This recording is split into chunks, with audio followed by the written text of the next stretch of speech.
Mesdames et messieurs, bonjour, il est 15 h, bienvenue à vous dans cette nouvelle édition. Voici les principaux titres.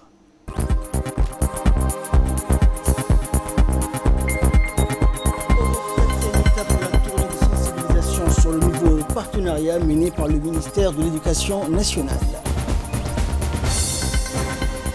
Et dans l'actualité internationale aux États-Unis, la barre de 250 000 morts de la Covid-19 est franchie. Bonjour à tous. Le président de la République, Ismaël Omar Guelleh, a rendu aujourd'hui un vibrant hommage à la mémoire de feu Omar Arte Galib, ancien Premier ministre somalien décédé aujourd'hui. Et dans son message posthume, le président Guelleh a qualifié le défunt d'un des derniers monuments de l'histoire politique contemporaine de notre région. Les peuples de cette partie du monde n'auront toujours de cesse de le porter dans leur cœur pour son attachement profond à la paix, à la stabilité et à la fraternité, a indiqué le président de la République. Politique vertueux, il forçait l'estime à travers ses talents d'orateur et sa maîtrise parfaite de la diplomatie, a ensuite noté le chef de l'État. Homme de cœur et de foi, il demeurera à jamais une source précieuse d'inspiration pour les générations futures, notamment pour sa propension à toujours privilégier l'entente générale au détriment de sa carrière, a par ailleurs souligné le président Guelleh, qui a imploré Dieu Tout-Puissant d'accueillir le défunt dans son paradis éternel. Décédé donc hier mercredi à Hargeisa en Somaliland, feu Omar Arte Galib a longtemps exercé les fonctions de ministre des Affaires étrangères de la Somalie avant d'en devenir le Premier ministre. Il laisse derrière lui une importante famille. Inna lillahi wa inna ilayhi raji'un. Dans l'actualité également, dans le cadre du projet transformateur de l'école djiboutienne et en vue de mettre en place un nouveau cadre partenarial entre le MENFOP et les acteurs de l'école, renforçant le partenariat déjà existant, le ministre de l'Éducation nationale et de la formation professionnelle, accompagné de hauts responsables de son ministère, s'est rendu hier à Obok. Et dans la salle de réunion de l'ONG Ar-Rahman, il s'agit de la 4e phase de sa tournée dans les régions de l'intérieur. Ainsi, après la région d'Arta, celle d'Ali Sabié, de Dikil, le ministre a organisé une importante réunion dans la ville de Hayou, présidée par le ministre en présence des autorités de la région, le président du conseil régional, le préfet et les parlementaires de la région. Tous ont d'abord souhaité la bienvenue au ministre et à sa délégation et salué tour à tour cette initiative du MENFOP visant à renforcer le partenariat avec les autorités régionales ainsi que les populations dans la quête de l'amélioration de la qualité des enseignements-apprentissages. Les acteurs de l'école invités à la réunion de concertation ont exprimé leurs attentes et ont promis d'adhérer au partenariat donc acteurs de l'école et MENFOP destiné à renforcer l'éducation. Et dans un mot prononcé à l'occasion de cette rencontre, le ministre Moustapha Mohamed Mahamoud a finalement insisté sur la mise en place de ce nouveau cadre partenarial qui doit s'appuyer sur le principe de reddition de comptes, la proactivité du MENFOP face aux attentes et besoins éducatifs des acteurs de l'école. On écoute le ministre. En 2016, les statistiques ont été faites, donc un taux de scolarisation assez conséquent, assez satisfaisant, avec bien sûr peut-être 84% du taux de scolarisation. Donc c'est très satisfaisant. Maintenant, il ne suffisait pas juste d'élargir et de multiplier les écoles dans les régions de l'intérieur comme dans les zones les plus éloignées. Il fallait aussi penser au manuel scolaire et au programme en 2000. Donc ça a été également discuté pour que nos enfants, les élèves djiboutiens, puissent avoir un programme national qui est adapté par rapport à leur contexte, par rapport à la situation où ils se trouvent. Et donc nous avons, alhamdoulilah, aussi eu des programmes nationaux conçus, élaborés par des enseignants djiboutiens, donc des manuels djiboutiens. Et aujourd'hui, donc de la première année jusqu'au baccalauréat, nous avons nos propres manuels, qui sont des manuels de qualité avec ce qu'on appelle copyright Djibouti. C'est-à-dire c'est des manuels qui appartiennent à Djibouti. Après ces manuels, il était question bien sûr également de la formation des enseignants, je reviendrai. Maintenant, quel est le taux de scolarisation pour la région d'Obok? Monsieur le président des associations des parents d'élèves, monsieur le haut cadre de cette région, je pense que le point sur lequel il faut qu'on travaille dans cette région, c'est encore accroître l'accès dans la région. Mais ce n'est pas seulement ça, nous allons travailler ensemble pour améliorer la qualité des enseignements-apprentissages. Et ça va de soi, lorsqu'on parle de la qualité des enseignements-apprentissages, on parlera également des réhabilitations, des rénovations, des écoles, mais également des latrines, mais également de toutes les infrastructures scolaires. Il faut que les enseignants puissent travailler.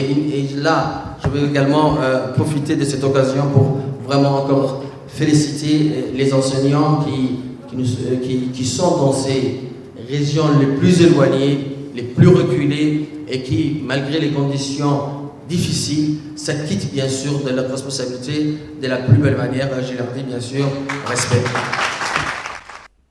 Dans l'actualité également, le ministre du Budget Abdelkarim Adencher a reçu ce matin le nouvel ambassadeur extraordinaire et plénipotentiaire de la République fédérale et démocratique d'Éthiopie auprès de Djibouti et de l'IGAD, Berhanu Tsagaye Abera. Après les mots de bienvenue, le ministre a souhaité donc au ministre éthiopien un plein succès dans l'exercice de ses fonctions dans notre pays. Les deux personnalités ont évoqué également l'état des relations bilatérales entre Djibouti et l'Éthiopie dans bon nombre de domaines. Les voies et moyens ainsi qui sont susceptibles de les consolider davantage sur le court, moyen et long terme. Cette rencontre a été aussi l'occasion de rappeler les relations historiques et profondes entre Djibouti et l'Éthiopie dans le domaine du développement économique concernant les deux pays. Le ministre de la Défense chargé des relations avec le Parlement, Hassan Omar Mohamed, accompagné du chef d'état-major général des armées, le général de corps d'armée, Zakaria Cheikh Ibrahim, a effectué une visite inopinée à la base navale française située à l'îlot du Héron hier. Cette visite première du genre s'inscrit dans le cadre des relations fraternelles entre les forces armées djiboutiennes et les forces françaises stationnées à Djibouti. Arrivé à l'îlot du Héron, le ministre Hassan Omar a été accueilli par le capitaine de corvette Jean-Yves Piasecki, commandant de la base navale française de Djibouti. Et après le salut du piquet d'honneur, le ministre de la Défense et sa délégation se sont rendus à l'état-major de la base où une présentation sur les missions de la base navale leur a été donc projetée. En effet, la base navale française de Djibouti, aussi connue sous le nom de base navale du Héron, est une base navale projetée de la Marine nationale française en Afrique de l'Est. Sa principale mission est de soutenir et d'accueillir les marins français en courte mission à Djibouti. La mission des marins dans la Corne de l'Afrique est centrée également sur l'accueil et le soutien des bâtiments en escale. Elle sert aussi d'atelier de maintenance des moyens nautiques dont disposent les FFDJ. Elle met à profit son expertise dans le domaine de la formation au profit des militaires, des FAD, des gardes-côtes, de la garde républicaine en relation avec le métier de la mer, à savoir la mécanique hors bord, la soudure, l'électricité, et ce dans le cadre du renforcement de la capacité opérationnelle. Son expertise comprend un large éventail de spécialités toutes spécifiques au domaine marin. C'est aussi le lieu de résidence des familles des marins français stationnés à Djibouti. Et au terme de la présentation rythmée par un échange d'informations, le ministre Hassan Omar est donc accompagné du général Zakaria Cheikh Ibrahim a assisté à une visite guidée motorisée de la base. Le ministre a pu voir également les installations diverses au sein de la base comprenant les différents ateliers. Toujours en nouvelles du pays, le ministère du Commerce a organisé conjointement avec le ministère de la Femme et de la Famille une tournée de sensibilisation sur l'importance des opportunités de création d'emplois dans le domaine artisanal et de l'entrepreneuriat, ainsi que l'importance de la mise en place des coopératives nationales opérationnelles. Et cette tournée s'est déroulée donc du 15 jusqu'à aujourd'hui, 19 novembre, dans les régions de l'intérieur. La délégation officielle conduite par le directeur de l'artisanat, Abdallah Dahir, effectue cette tournée à Tadjoura donc hier. Il a rappelé les opportunités de création de richesses du secteur de l'artisanat et sa place substantielle dans le développement économique du pays. Le directeur de l'artisanat a également réitéré l'importance d'organiser les métiers de l'artisanat, notamment sous forme de coopératives nationales pour exploiter les avantages comparatifs et les richesses des différentes régions et localités du pays. Les recommandations issues des discussions fructueuses échangées avec les artisans des différentes régions seront transmises aux décideurs politiques, notamment le renforcement des capacités humaines, acquisition de locaux, d'apprentissage, de production et de commercialisation, ainsi que la mise en place d'un mécanisme permanent d'évaluation des actions réalisées. Qui est très important pour le développement de notre économie. Et notre gouvernement veut développer son économie et par conséquent développer aussi un métier aussi important qu'est l'artisanat. Comment le développer? Pour le développer, on a besoin de savoir d'abord de quoi vous avez besoin. Quels sont vos besoins en matière de formation, en matière de financement, en matière d'outils, de matériel. Nous sommes aujourd'hui le 18 à Tadjoura. L'important de cette tournée, c'est d'informer les artisans que le ministère du Commerce en charge de l'artisanat et a mis en place des moyens, on va vous le dire, et va aussi prendre vos doléances. Le plus important, c'est de vous entendre sur vos doléances et Inch'Allah, on va répondre à vos doléances. Il est l'heure à présent de retrouver l'appel à la prière d'Al-Asr. Nous nous retrouverons juste après.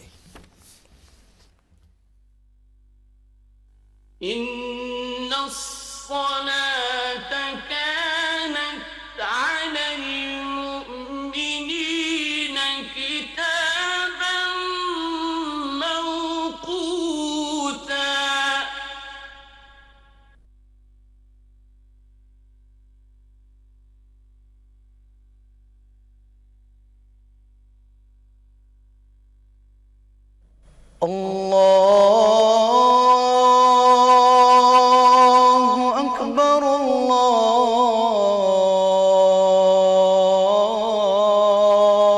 الله أكبر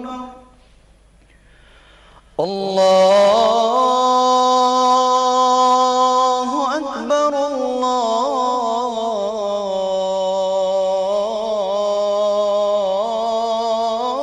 الله أكبر أشهد أن لا إله إلا الله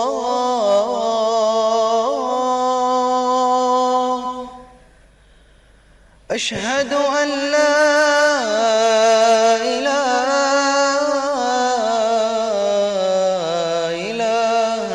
إلا الله أشهد أن محمد رسول الله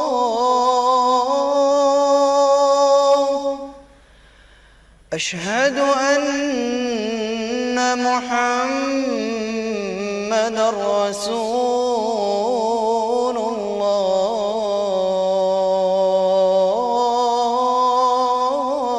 الله حي على الصلاة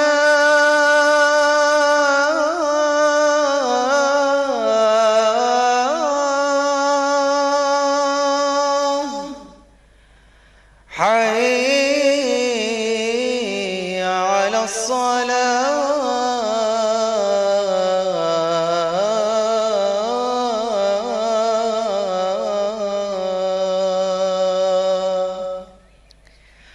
حي على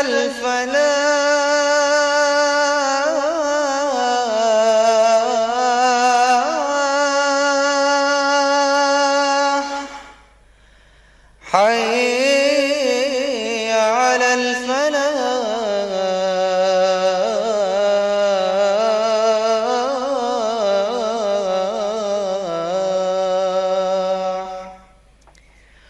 الله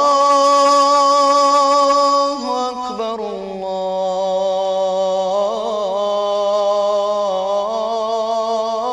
الله أكبر لا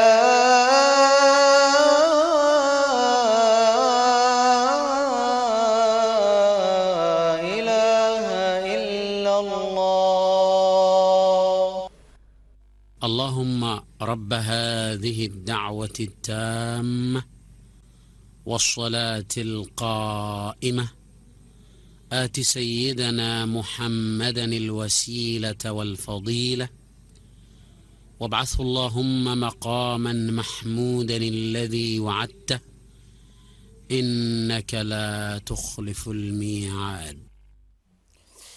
C'était donc l'appel à la prière d'Al-Asr. Nous retrouvons la suite de notre journal. Actualité nationale toujours. Le ministère de l'Urbanisme, de l'Environnement et du Tourisme, en collaboration avec le PNUD, a organisé hier au Palais du Peuple un atelier de concertation et de sensibilisation sur la protection et la préservation de la biodiversité marine et côtière à Djibouti. Cette réunion a vu donc la participation du secrétaire général du ministère de l'Urbanisme, du directeur du Tourisme, du directeur de l'Environnement et des opérateurs privés et de la direction de la pêche. Le projet vise à réduire les pressions des secteurs exercés sur la biodiversité marine et côtière pour renforcer la résilience de la biodiversité à Djibouti.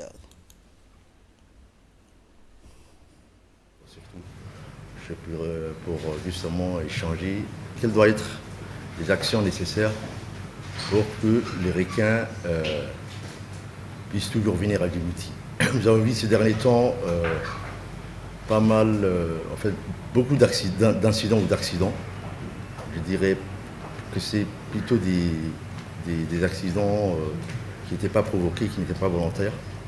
Donc il est très important aujourd'hui d'avoir un peu les avis ou les recommandations de vous tous, de tous les parties prenantes, avant que le ministère propose un projet de réglementation. Et le secrétaire général du ministère de l'Environnement, de l'Urbanisme et du Tourisme s'est quant à lui, réjoui de l'organisation de cette réunion et a rappelé l'importance de ce projet. On l'écoute. Nous sommes réunis aujourd'hui pour discuter de ce bien commun que nous chérissons tous, à savoir la biodiversité marine, plus précisément le requin-baleine. Le requin-baleine fait partie de notre patrimoine national et constitue également une de nos plus belles richesses marines. Son rôle, comme indice de la bonne santé du milieu marin et sa capacité de filtrer l'eau font du requin-baleine une espèce vraiment très sensible et vulnérable face aux aléas du changement climatique et aux diverses actions de l'homme. On peut donc dire littéralement qu'une respiration sur deux provient de l'océan. C'est pourtant un allié négligé. Pollution plastique, acidification, surpêche ne sont que quelques-unes des maladies de l'océan dont nous sommes la cause. Le préserver, c'est bien davantage qu'un devoir pour les générations à venir, c'est une question de survie. Chers participants, les bénéfices de la protection de la biodiversité sont immenses. Car même si on fait abstraction de la valeur inestimable du vivant d'un point de vue éthique et culturel, l'intérêt économique d'une nature en bonne santé est incommensurable. Nous avons besoin de la nature, à la fois pour nous protéger des effets de la crise climatique, mais aussi parce que les écosystèmes sont des indispensables puits de carbone.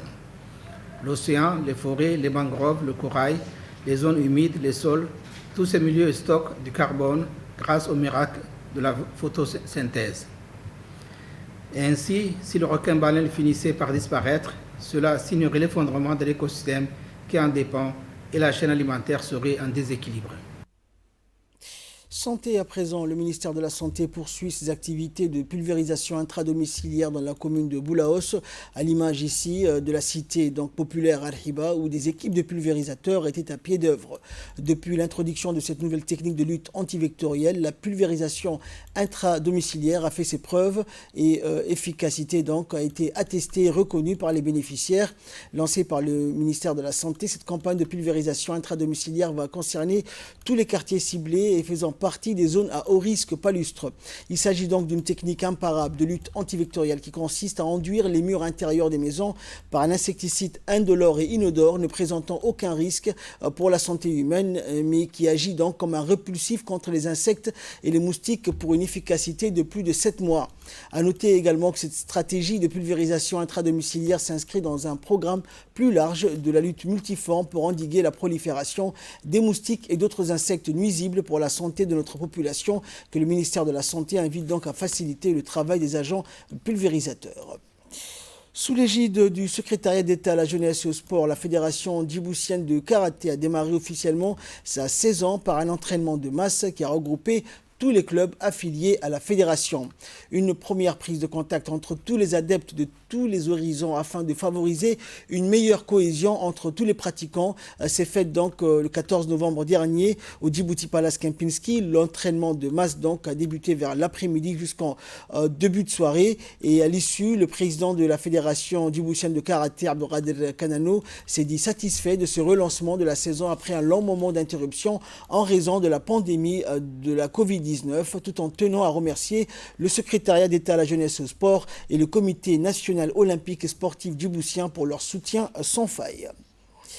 Après les régions du Nord comme Obok et Tadjoura, la Société nationale du Croissant-Rouge de Djibouti a lancé hier à Addis Abeba une vaste campagne de sensibilisation de la lutte contre la Covid-19.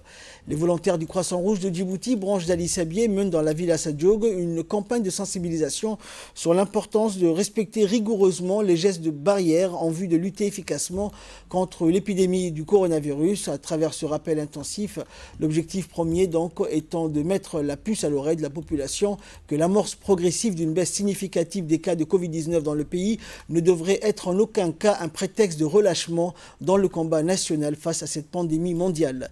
Cette campagne de sensibilisation sur la lutte contre le virus a été lancée devant la préfecture de la ville et par la suite plusieurs équipes donc se sont sillonnées donc la ville d'Ali Sabié en compagnie donc des responsables de la région et des différents responsables des associations.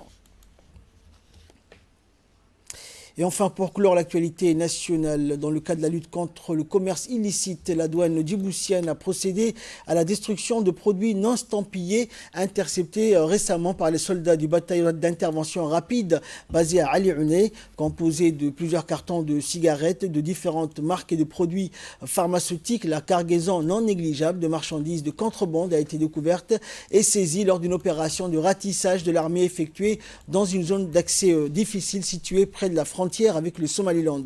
Le commandant du bataillon d'intervention rapide, le lieutenant-colonel Mohamed Mahmoud, de transmettre la marchandise saisie à une équipe de responsables de la douane et qui a par la suite donc détruit tous ces produits de contrebande, comme le dit donc la loi en vigueur dans ce genre de situation. Et là, nous passons à l'actualité internationale. La République démocratique du Congo annonce officiellement la fin de la 11e épidémie d'Ebola. L'OMS vient de déclarer la fin de la 11e épidémie en RDC. Celle-ci avait commencé il y a 6 mois dans la province de l'Équateur, dans l'ouest du pays. Cette épidémie avait déjà été déclarée le 1er juin 2020 et a touché 119 personnes et fait 55 morts pour 75 guérisons, alors même que l'Est de la République démocratique du Congo avait déjà confronté au même fléau. Même si le pays a déjà arrêté plusieurs flambées de la maladie, la lutte contre cette 11e épidémie a été compliquée par sa simultanéité avec la pandémie de coronavirus. Les autorités congolaises ont misé sur la vaccination de plus de 40 000 personnes jugées à haut risque, tout en sensibilisant plus de 3 millions de personnes sur les mesures à prendre pour éviter d'être contaminées. Pour rappel, cette province était déjà le site de la 9e épidémie d'Ebola. En enregistrant la moitié des cas signalés, celle-ci avait été maîtrisée en un peu plus de 3 mois en 2018. Aux États-Unis, la barre de 250 000 morts de Covid-19 a été franchie. Les États-Unis donc ont atteint hier cette barre record de morts attribuées au Covid-19 depuis le début de la pandémie selon le comptage de la référence de l'université Johns Hopkins. Le pays où l'épidémie est sensiblement repartie à la hausse depuis quelques semaines est de loin le plus endeuillé au monde par la maladie devant le Brésil et l'Inde.